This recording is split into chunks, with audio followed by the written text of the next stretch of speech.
जिंदगी का सबसे बड़ा धोखा यह है, हम सोचते हैं कि कमाया हुआ सुख हमारा अधिकार है और मिला हुआ दुख भगवान की सजा।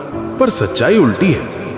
दुख वहीं भेजा जाता है जहां उठने की क्षमता हो, और भगवान वहीं ठहरते हैं जहां आत्मा हार मानने लगे।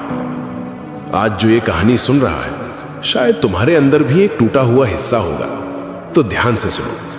ये कहानी किसी एक लड़के की नहीं, ये हर उस आत्मा की है जिसे समय ने कड़ा बनाया है। एक लड़का, मेहनती, सरल, श्रद्धावान, पर किस्मत ने उसे सिर्फ इंतजार दिया और लोग ठहाके। कोई उसका श्रम नहीं देखता, सिर्फ पूछता, भगवान ने तेरे साथ ऐसा क्यों किया? और एक रात उसने आसमान से फुसफुसाया, महादेव, क्या मेरी भक्ति अधूरी थी? जवाब फिर भी खामोशी।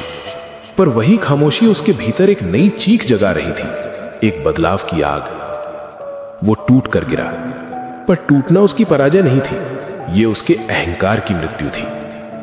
रोते रोते उसने पुकारा, अगर भटक रहा हूं रोक लो, अगर गिर रहा हूं पकड़ लो, अगर हार रहा हूं जगा दो। और पहली लकीर यहीं बदली। जब जिंदगी का प्रश्न क्यों मैं रूपांतरित हुआ, अब मुझे क्या सीखना है। ध्यान की उस रात उसे शब्द नहीं मिले, पर एहसास मिला, साधक, मैं तेरी राह बदलने नहीं आया, तू जिस रास्ते पर है उसी को पवित्र बनाने आया हूं। यह संकेत था, भक्ति भागने का द्वार नहीं, टिके रहने का व्रत है। वो लड़का उठा, पर अब उसकी दृष्टि बदल चुकी थी।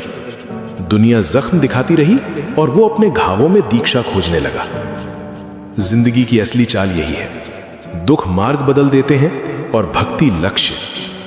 महादेव चमत्कार नहीं करते, वो इंसान के भीतर से पशु को हटाकर साधक पैदा करते हैं। जो राह टूटकर छूटी थी, वहीं से अब साधना का प्रथम चरण शुरू होता है। याद रखना, जिस इंसान को वक्त ने गिराया है, उसे भगवान थाम कर उठाते हैं, ताकि वो गिरने वालों को उठाना सीख जाए। भक्ति